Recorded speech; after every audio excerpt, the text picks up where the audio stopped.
Hi, welcome to my new gameplay series around Legend of Keepers. I'm Icon, and in this series we're going to play with the dungeon keeper Maug the Slaveholder. I'm going to play alongside the main story, complete it, and then we're going to swap over to other keepers in the future. If you're new to the game, it has been fully released as of today, had a very successful early access phase, and with the full release today, I felt like it's a great day to get started with a new and fresh gameplay series. Legend of Keepers is a roguelite turn-based combat simulator which features a dungeon manager aspect in the background. If that sounds too theoretical, don't worry, you'll be getting inside it in a few minutes. So we keep our boss. He's leveling up, he's gaining new skills. Here I learned one skill already, but I'm not going to talk about that right now because it would be too theoretical if you're new to the game and not that important if you already know the game. And our job is to defend several dungeons from pesky adventurers. And every time we have completed our job at one dungeon, we get a full reset on the monsters we used, but we keep the level ups on the keeper. Story-wise, we're working for a kind of a work agency which rents out dungeon keepers to dungeons to keep them safe from adventurers. So, before we can get started, we want to take a look at our monsters here, and at this part, everything is looking quite nice. You always have the same arrangement of monsters, so the first fight against the adventurers is pretty railroaded, just like with a lot of games in this niche. Alright, so gameplay-wise, we get to prepare, and then we get to fight it out. So we have a couple of monsters here. I'm not overthinking it right now, because first off, the enemies have one magician, which will randomly move all my monsters to a different position anyways, and besides that, I don't really have any alternatives beyond these three. Alternatives come later. So, what I want to do though when placing down the traps, I want to focus on morale damage, because unlike other games, moral damage is hurting the enemies in a quite substantial way, because the lower the moral, the higher the damage they receive. If the moral is completely depleted, they flee. I really like that system. So, let's take a look at the mechanics before we get started into the game. As you see here, the Barbarian has a frontline attack which deals physical damage, and he can enrage his buddies, which increases their damage. We see this fella has an AoE fire damage skill, and this guy has an air backline skill. So in an ideal scenario, I would try to place a monster in front which is good against physical damage, a monster into the back which is good against air damage, and everybody should have a good fire resistance. In an ideal world. We're not living in an ideal world though. So let's see. We can here attack the front line with poison or the back line with physical. Physical is minus 20 resistance and nature is minus 15 resistance. So either way, we're doing a good job. Legend of Keepers is a lot based around thinking how to beat your enemy's resistances while putting your creatures up in a formation which withstands the hero pressure in the best way. As you see here, our orc could physically attack the barbarian, but with his armor rating, I'll rather not. We're just going to go for the Scream of Terror, hurt the moral a bit, and keep going. It's not a problem at all if the first room of monsters is being defeated, because you know games like these, the heroes get to clear the dungeon before they meet the actual boss. So it's kind of like a hero game just reversed. Just like the good old classics Dungeon Keeper or Dungeons, this game really continues the tradition of these games quite well. So here we can cast a spell on these poor sods. I'm going to Burning Whip the barbarian away. It'll kill him, even though his fire resistance is positive. I'm okay with that. Every adventurer taken down is a good adventurer. Ideally, I don't want to reach any critter. I don't want any adventurer to reach my master, but even if they do, he's by far the strongest monster in my roster. The problem is just whatever damage he receives is kind of like permanent, and he has to heal it up during the passing of the time. But it doesn't look like these guys are able to take down the last group of monsters. There we go. So, once we've taken down the heroes, we receive blood for killed heroes, tears for scared away heroes, and gold. So let's see, we can take a monster, Skeleton Bull, AoE nature damage and slows, and a frontline fire damage. Applies Flame Spirit to monsters in front of the Skeleton Bull. The Harpy can do an AoE air damage skill and hastes everybody in front of her, and a frontline heavy air damage spell. And last but not least, the Skeleton Scientist, AoE nature damage and moral and air damage to the frontliners. I'm going to stick with the Skeleton Bull. I want to try out what the Flame Spirit does. Also, I like to slow enemies because slowed enemies act later, and initiative is really an important stat. So every killed monster will lose moral, because it's no fun to be killed and resurrected, and once the moral is completely gone, they will need to rest for a while. You can also put them into the garrison. If they are allowed to rest one period, they will regain some moral. Okay, enough about that, let's get deeper into that. So we get a trainer visit and a merchant. Merchants sell us traps and monsters. Trainers let us train monsters, obviously. And events are always a random thing. I want to buy stuff. Ice Skeleton. Or the Null. Electrical Coil. Does air damage and applies air weakness to the backline. I want to go for the Ice Skeleton. I like the amount of ice damage it does. And it also has an AoE damage which deals moral damage directly and demoralizes the enemies as well, so that's certainly something I like. Also, this guy is quite cheap. So, oh yeah, the Archivist is telling me things I don't really want to know. And let's keep going. Alright, since we had no trainer yet, let's go and see one. Trainers are the only way to upgrade creatures beyond other events, and well, at level 2, almost every creature gets a third skill, which is a very, very big upgrade, and beyond that, only the skills and the stats will receive further upgrades. So, gains power and resistances per hero affected by Frostbite. Okay, I don't know if I really want to go down that road. And the Skeleton Bull applies Shell to the monster of the group at the front and haste to the one at the back. Alright. So he's ideal in the center of the formation.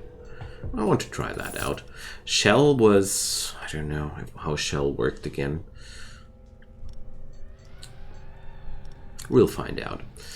So I got enough money to upgrade another employee, so let's upgrade the Skeleton Magus as well. He gets another fire attack, which is also applying to the front line, so this way our Skeleton Mage has opportunities to hit the front and the back line. So the R&D manager wants to sell me a new trap. I sadly don't have that gold, so we have to refuse. And here goes the next adventurer squad. Later we will get some options to decide which kind of adventurers we'll tackle, but for now there's not really much we can do. So let's check out our enemies. Front nature damage and applies poison to somebody. AoE nature damage and back physical damage. So since there's no shuffle happening this time, let's see that we're going to put somebody up front who's good against nature damage. Our orc happens to have 50% resistance on that department, so I do like that. Let's put up the Skeleton Bull in a way that he uses his buffs in a good way, and now we only need something which is good against physical damage. Let's take the Goblin. 25% is better than nothing.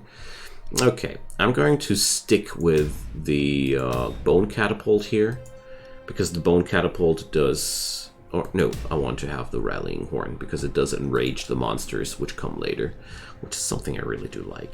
So I do have another Orc for this one, and I do still remember that I need something armored for the backline. Let's take the this guy here.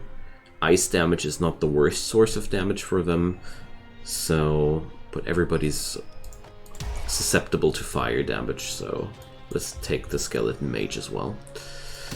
For the very, very unlikely case that they break through, we're going to get there. So there's a minstrel among them. Applies dodge to the hero with the lowest life percent at the start of each fight. Dodge is a complete evade on one attack. 100% evasion. Quite nasty. So let's check out Shell. It decreases the damage by 20%. That was what Shell did. Didn't remember it. There. Okay. So let's just spam our attacks here. And oh yeah, Flame of Wrath. I want to know what that does. Flame Spirit. Damaging attacks apply burn. So that's what that does. Good to know. There's a high chance of taking down the frontliner. Wonderful. I like it when it comes down like that. Sadly, our goblin was taken down, but that's not really a surprise here. So I want to scream at those guys, because this way I strip away the dodge and hurt the scout in the back line. Even though it's not using the flame spirit, sadly. But it looks like our dear enemies are not performing too well. It even looks like these poor sods might be actually getting defeated in the first room. That's embarrassing, dear adventurers. But that's just what you expect from beginners. The first level of this game is pretty much like a tutorial level. The difficulty of the game ramps up by a lot once you are past that phase, but this was extraordinary good. Alright, I like that. Oh yeah, the Boarman. The Boarman is a full upfront physical damage dealer. He also can stun and reduce armor from enemies. I really, really like that. The Skeleton Majorette is also pretty cool. She has an insanely strong backline attack, but I want to go for the Boarman. He's one of my faves. Alright, as we see here, our goblin's moral is a little bit bad, so let's give him a break. Also, I realized that I want to have the ice skeleton in this roster, because, you know, this way I got some ice damage on both rooms if necessary. Alright, we can see a merchant here. Let's see, Skeleton Executioner, Modified Fan. Okay, minus moral. Applies tiredness, reduces the damage dealt. So what does this guy do? Ice damage and moral damage. So that's kind of a splash moral damage skill for the center slot. It's quite a rare thing. Or we take the Harpy. I'd say we take the Harpy. I don't want to go too deep into moral damage strategies here. Let's see the collectors. The collectors give you an opportunity to either pay some of your own life, like here, 240 life for gold, or we pay blood, or we lose gold. But since almost no enemy will breach our defenses for now, we're just going to accept losing some life on the Slaveholder and make use of our weekly regeneration, because I really don't like wasted regeneration. So now we get to plunder or send somebody on a business trip. Plunder is sending volunteers to plunder a place of my choice, or business trip is sending one employee for a while away for a certain reward. Let's see what we can get here. So I could send away my goblin for a certain amount of gold and moral. Ring of Wrath. All monsters of the group gain enraged when a creature is defeated. That's pretty strong. I think I'm going to take that. Goodbye, Mr. Yeti. I'll take that Ring of Wrath in the meantime, because 40% damage increase once one of my buddies dies is pretty much, you know. So, a trainee has spilled a burning hot drink on you in front of a blood spice latte machine. Blood spice latte machine. I love the humor of this game. So we're going to insult him as a response and gain some tears. And here for the first time we get to choose either adventurers or veterans. I definitely will choose the veterans, because we saw that we made short work with these adventurers, and the veteran fight also will yield more gold as a reward, so that's certainly something to strive for. Oh, we're receiving a trap square for the first turn. It's quite unusual. Okay. The enemies feature another shuffler, so there's really not much to think about. The only thing we should consider is there's ice and fire damage present. There's one nice trick though. You see, this guy moves all monsters to another position. So if we look at that, on the front slot will be dealt ice damage. If I now put down somebody who's very susceptible to ice damage, like this one, I can be sure he won't be there, because the skill clearly states another position, so the skeleton bull can't end up in the front. It's pretty nice to know, because I feel like that's very useful information the game doesn't give away that easily. So he's fire resistant, but he's not that ice resistant, but I'll take that. Our enemies are susceptible to physical all across the board, so we should take the orc, and let's see, air damage ain't bad either, so let's take the harpy as well. Okay, in this scenario we already know that they are pretty good, they are pretty susceptible against fire. The only bad thing is they are going to hurt my fire skeleton. So one thing I do notice though, there's frontline damage on frontline fire damage, but also frontline ice damage. So, well, I won't be putting the skeleton mage up front. I think this guy is just the right decision. Okay, let's put down a saw. I don't think they will reach Maug anyways. Okay, let's play it out. Trap immunity, well, can't be affected by demoralized, I see. Alrighty. We're going to use the gust skill and haste the complete party. Well, okay, not entirely the complete party anymore. Whoops. I didn't pay attention there, but that's okay.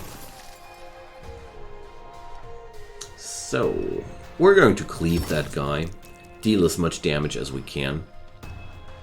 Fire is a pretty decent thing there, and ooh, we get the Flaming Skulls bonus on everybody. That's good.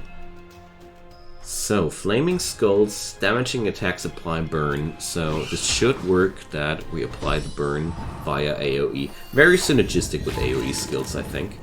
So now everybody's enraged. I hope my skeleton bull is allowed to act one more time, because he's really amped up right now. So we're going to, yeah, let's go for the Flame of Wrath and take down the novice. I always prefer a slain hero over several scratched heroes, and therefore we just keep going. Burning Whip sounds like a great idea against an ice wizard, so let's do that. And, well, I'd say they won't be getting past this team again. Pretty sure about that. So, let's see. She's pretty resilient against fire damage, but we learned a frontline fire skill in the last time we trained our fire skeleton. Pays off instantaneously. Wonderful. I'd say the rest is just a matter of time. Yeah. And luckily we don't even lose a single unit. Ironically, we defeat the fire mage with a fireball, but these things just happen. So as a reward we can upgrade Maug here, and I'm going to upgrade the Show No Mercy skill, because Whiplash is something he can use in the direct fight, and Power is something influencing Maug in direct fight situations as well. So I don't really see the necessity here. Another fight has passed. The goblin is now a little bit better off. We're going to give the skeleton bull a break, because he's a little bit roughed up there. And also I'm going to swap the orcs, because room 1 orc dies a lot more often than room 2 orc. I wonder how that comes together. So we get to visit engineers, and there's yet another opportunity to see collectors. We're going to see the collectors and let them bite our boss one more time. And let's see the engineer with all that money. Engineers allow us to upgrade our traps, and I definitely want to upgrade the moral damagers. It did cost me a ton of money, but I knew that the collectors would come. This time we're going to pay them with blood. I don't want to let Maug tank all of that. And let's visit a therapist for our good friends. And you can either spend money to gain a lot of moral for everybody, or you just spend nothing and gain a small amount of moral for everybody. I'm going to stick with a small amount of moral because the next enemies will be pushovers anyways again, so I don't want to spend any unnecessary resources. So what do we have here? Moral regain at the start of each turn, and replaces once her penalties with a bonus. There's another minstrel applying dodge, and she dodges the first trap. So let's use our upgrade traps here. Front air damage, AoE nature damage, back physical damage. That sounds familiar, doesn't it? So let's see how my strongest guy against air damage is this. So we're gonna stick with that. Sometimes you do really anti-intuitive decisions happen in this with this game. And I love it a lot. So I'm going to put down the ice skeleton for the AoE skills because these guys are pretty susceptible to ice. Not the frontliner though, but that's okay for me. Room 1 always loses, if you get my idea. Now, let's see. Air-wise, the boar man is the best guy. And let's do this like that. Room 2 really needs a little bit of monster diversity, but we'll be getting there. There we go. Let's see what'll happen here.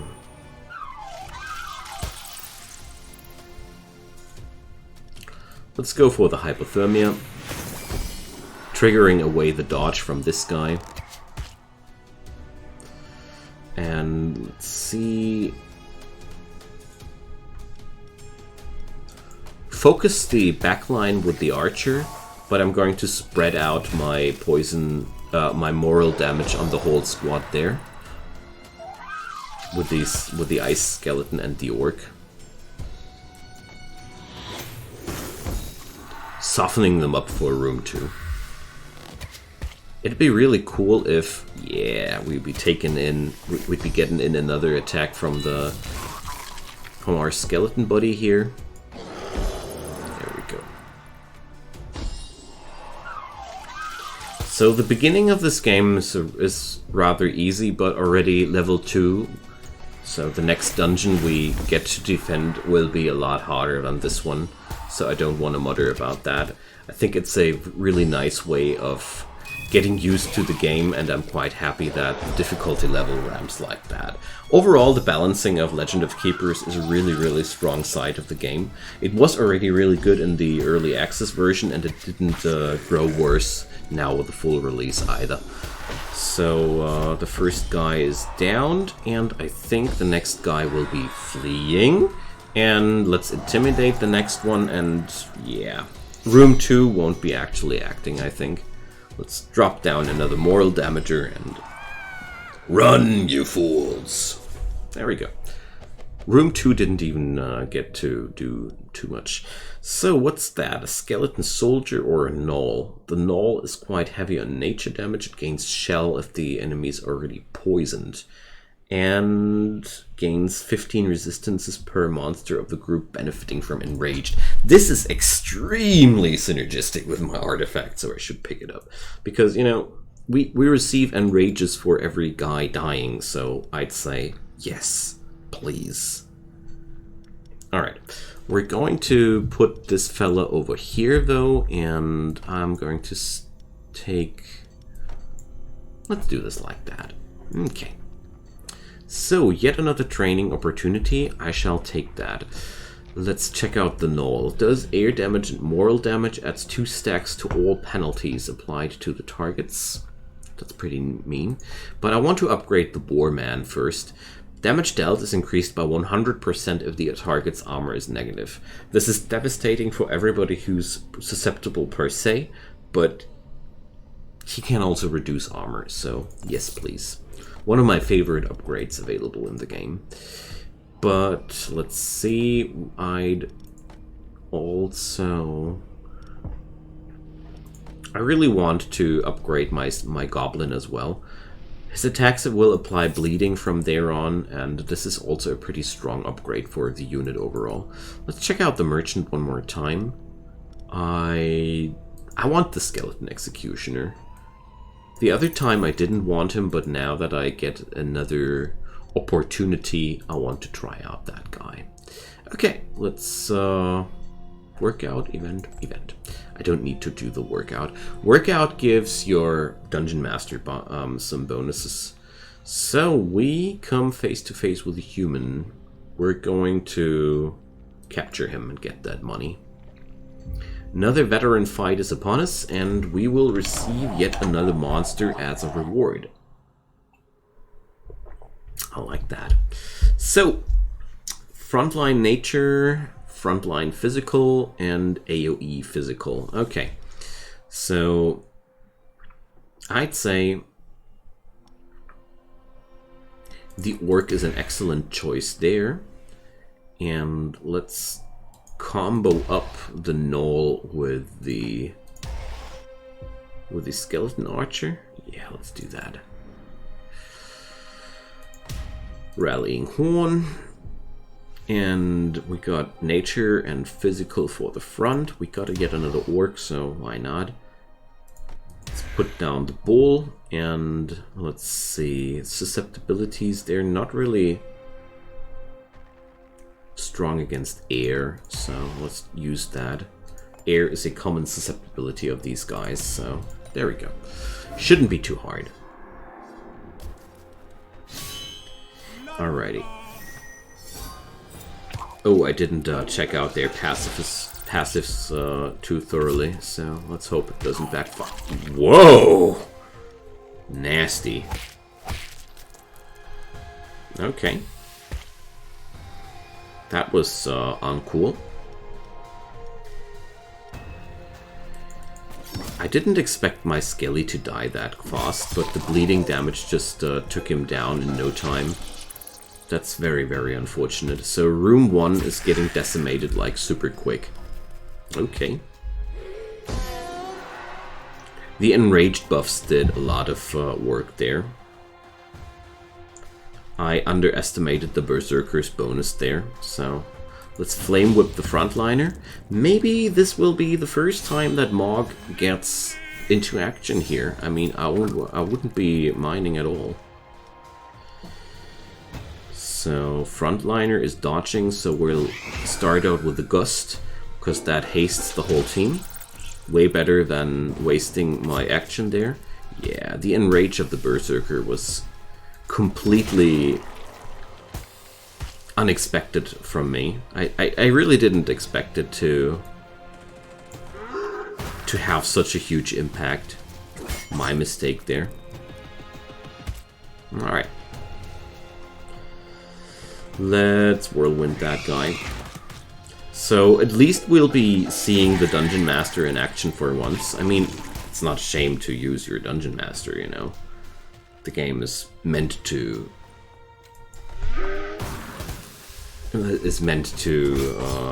feature the Dungeon Keeper for one fight or another. So let's get going. Say hi to Maug. Maug works like every other monster. He has a skill set, and let's see. We're going to use the enslavement skill first.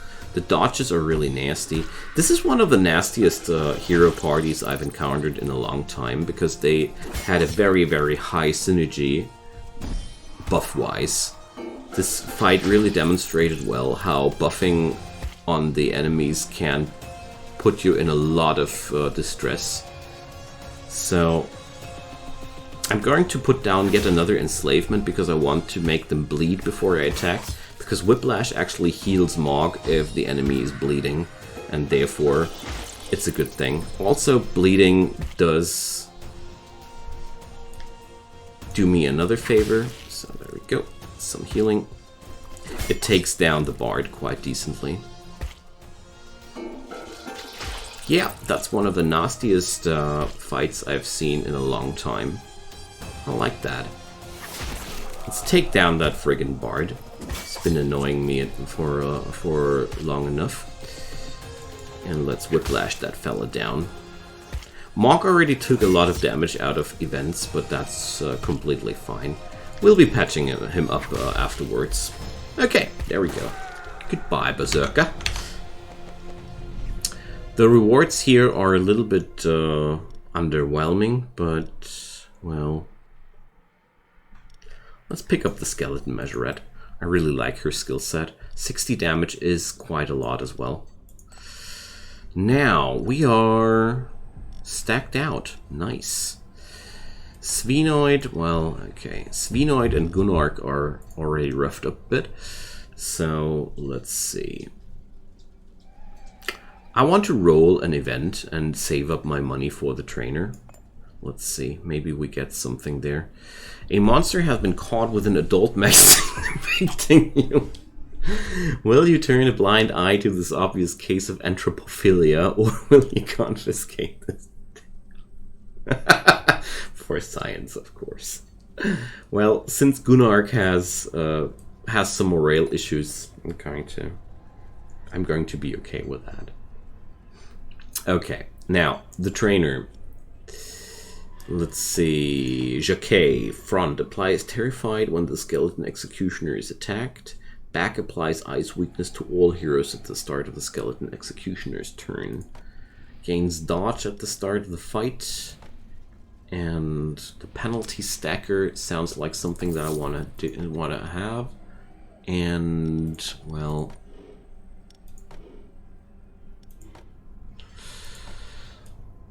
let's train these guys like that. I really do like the looks of that. So, Hero Decanter. We can transform blood into tears. No thanks. I'm good with both resources right now. So, let's roll another event. And an archaeologist is ringing your doorbell to claim an artifact, blaming you for looting it. He even dares to demand you donate it to a museum. So, I'm going to crush him. Okay. Squeeze. Alrighty, so I'm going to end the episode here. We're going to dive deeper into the adventures of Maug in the next episode. I will end in the next episode I will end the first dungeon as well. And then we're going to get into Dungeon 2 in the episode after. Thank you guys so much for watching. Drop me a comment down below if you have anything on your mind, any questions or whatever. I'd be more than happy to hear from you. And of course, a thumbs up would help a ton to make this series a lot more visible. And feel free to subscribe to my channel. If you like my work, I do daily videos, and turn on the notification bell and you won't even miss any of those. Whatever might be the case, I hope you had a great time. Stay safe and come back soon, I hope. See you soon. Bye-bye.